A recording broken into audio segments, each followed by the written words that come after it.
The vast majority of drugs are consumed by Americans, both illicit and prescription substances, but most of these drugs are not made in the United States. In fact, drug cartels based in Central and South America are responsible for bringing illegal drugs across the border and into the US. In this video, we will be talking about the most powerful drug cartels in the world. Let's dive in, shall we? 1. Juarez Cartel. This cartel is one of the few large and powerful enough to truly rival the Sinaloa cartel. Juarez is responsible for smuggling tons of narcotics into the United States since the 1980s. It is also an old criminal organization based in drug trafficking, trafficking humans, kidnapping, extorting money, moving drugs between provinces. The original capo, Carrillo Fuentes, died in 1997 while undergoing extensive plastic surgery to change his appearance and escape assassins. Other would-be leaders were repeatedly assassinated within months or a handful of years of taking over Juarez, leading to an escalating war between Juarez and other cartels in 2004, which has since devastated Mexico. 2. Gulf Cartel. Based in Matamoros, Tamaulipas, the Gulf Cartel is perhaps one of the oldest organized crime groups in Mexico. With an international network, the Gulf Cartel serves more than just the drug trafficking scene. The group has been involved in assassinations and kidnappings worldwide and is known for its extreme, widespread violence. This cartel's most prominent period was in the late 1990s when it hired a private army, now Los Zetas. When the pair's partnership dissolved in 2010, ending in a chaotic battle, the result was several ghost towns. Despite many of the cartel's leaders, including Mario Alberto Cardenas Guillen, Ociel Cardenas Guillen, Jorge Eduardo Castilla Sanchez, and Antonio Cardenas Guillen, recently being captured and incarcerated, the group's smuggling routes into the states remain intact. 3. Comando Vermelho Portuguese 4 Red Command. Comando Vermelho is a Brazilian cartel involved in various forms of trafficking, including drugs and arms. But they also commit more personal crimes, including robberies, loan sharking, and kidnapping. Those who have seen the film City of God may be familiar with Comando Vermelho, as it showcases the gang's origins. The group is primarily active in the city of Rio de Janeiro, but its reach extends to nearby countries like Bolivia, Peru, and Colombia. Comando Vermelho has fought fiercely with the authorities, and in 2010 famously went to battle with the Brazilian army. In 2016, members shot down a police helicopter, killing all 4 officers on board. 4. Cartel of the Sun's cartels often grow powerful thanks to the influence with politicians and the military. And that's how Venezuela's Cartel of the Suns was born. The organization began in the mid-1990s when corrupt members of the Venezuelan military turned a blind eye to drugs coming in from Colombia. This soon evolved into active participation. In fact, the name Cartel of the Suns references the sun-like emblems worn by Venezuelan military generals. It's believed that the cartel flourished under the corrupt rule of Hugo Chavez, and it's alleged that President Nicolás Maduro is also involved. Another man implicated in its operation is Diosdado Cabello, the captain of the Venezuelan armed forces. 5. Los Zetas. This criminal group began life in 1997 as a band of 31 former Mexican Special Forces operatives who deserted the military and joined the Gulf Cartel as their private militia.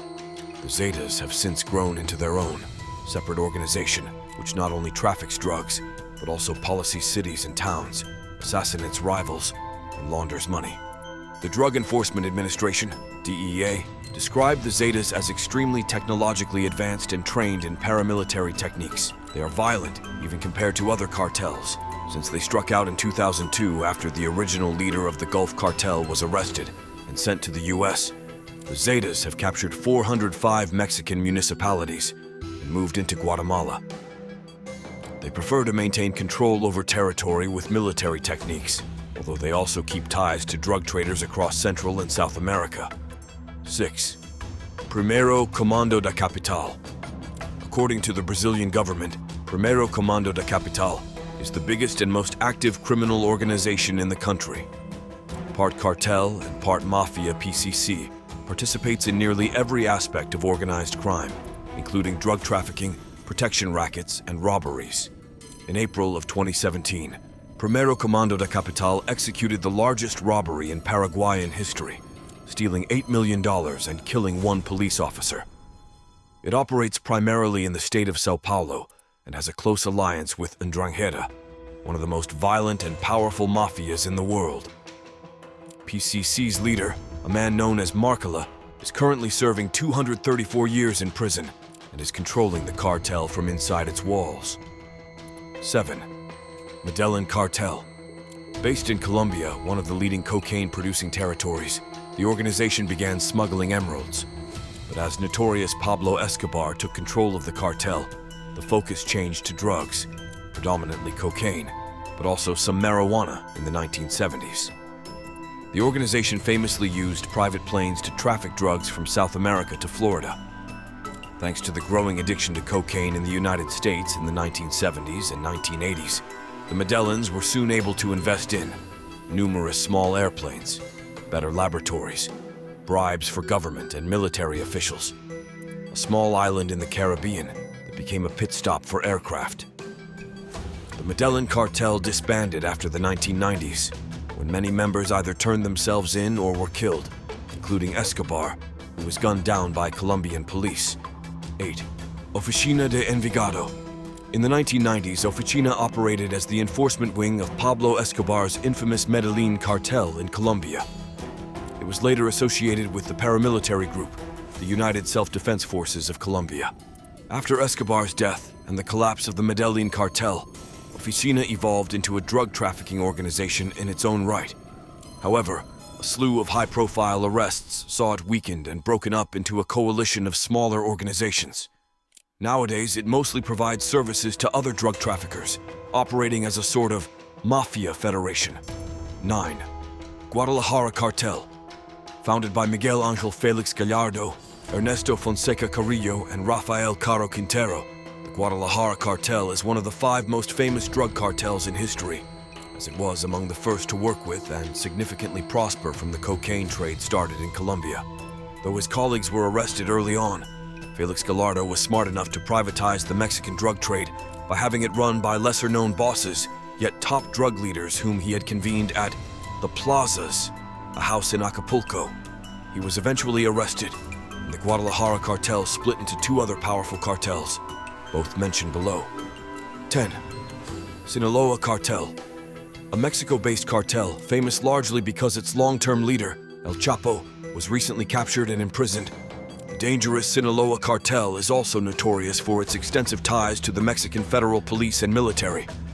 Their organization has extensive reach across Central and South America, and is one of the leading drug exporters to the United States, primarily exporting heroin and cocaine. The cartel is known for torturing and murdering couriers who lose their product, who fail to deliver on time, and who stand in the way of their trade. They also tightly and fiercely control their image in the media, allowing in only select reporters on guided tours. 11. Tijuana Cartel. The Tijuana Cartel was considered by the police in the 1990s and early 2000s to be one of the biggest and most violent criminal groups in Mexico, according to the Arizona Daily Star. Alongside the Sinaloa Cartel, it was the other half when the Guadalajara Cartel split and was led by Félix Gallardo's nephews, the Arellano Felix brothers. Although it is now much smaller due to deaths and arrests of its members, the results of an internal war, the Arellano Felix brothers' nephew Luis Fernando Sanchez Arellano has helped it continue. 12. Jalisco New Generation Cartel. A relatively new cartel, the Jalisco New Generation was founded in 2009, but has become notorious for its use of extreme violence. Named after the Mexican state of Jalisco, the semi-militarized group is the country's most dangerous organization. It partakes in trafficking narcotics and stealing crude oil. The group is heavily armed and even once shot down a military helicopter with an RPG. It's currently led by the most wanted man in Mexico, Nemesio Oseguera Cervantes, whose bounty has been set to $10 million by the US authorities. And with that, our video comes to an end. I hope you found today's video chilling and riveting. Do not forget to click the button to like and subscribe to our channel down below. Smashing the bell icon will make sure you never miss any of our uploads. Share this video with all your friends, co-workers, and family members. Lastly, please leave your precious opinions and all feedback in the comment section below. Let me know if you liked today's video. I will see you all again in the next one.